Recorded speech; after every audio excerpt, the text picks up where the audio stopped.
వినగానే ఏముందంటే, కూర్చోమంటే ఎంతసేపు అయినా కూర్చుంటాం, కానీ పరిగెట్టమంటే ఏం చేస్తామంటే, నేను పరిగెట్టలేను కాసేపు పరిగెట్టి అలా నిలిచిపోతాం, ఆలోచనలో పడతాం, ఎక్కడ పరిగెడతాము. కానీ దానికి వేరే మాట ఏం ఇచ్చారంటే, మనసంతా కూర్చునేదిగా మనం ఇష్టపడతాం, కానీ మనసంతా పరిపరి విధాలుగా పరిగెట్టడానికి ఇష్టపడతాడు. మనసేమో పరిగెడది, శరీరమేమో కూర్చోడానికి ఇష్టపడతాడు.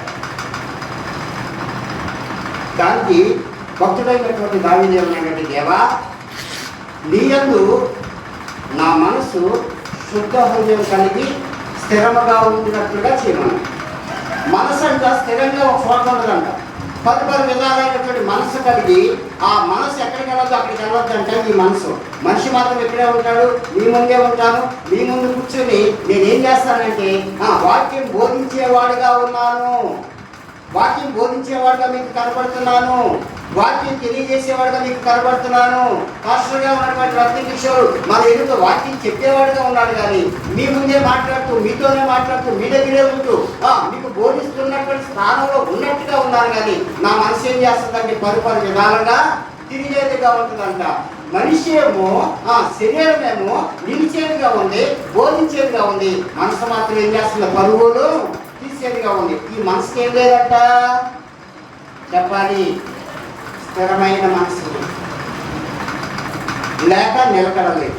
అందుకని భక్తులు చక్కగా మాట, నిలకడలేని జీవితం అంతా నీలో ఉంచుకొని. మనిషికి ఏముండదంట, నిలకడ ఉండదంట.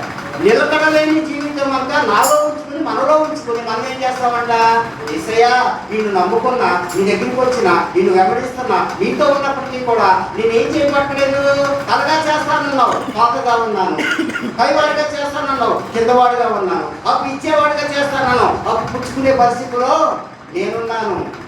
మీకనే చెప్పేది ప్రజెంట్ నా పరిస్థితి అట్లాగే. ఈ ఊరికి భిన్నంగా నేను చెల్లేమన్నా, కానీ దేవుడి మీద నిందేదామా, వాక్యం కాదన్నామా, వాక్యం నెరవేర్పు లేదన్నామా, లేదు లేదు లేదు. వాక్యం ఎలా ఉందంటే నిన్న నేడు నిరంతరం ఏకరీతిగా ఉంది, కానీ మన మనసు నిరంతరము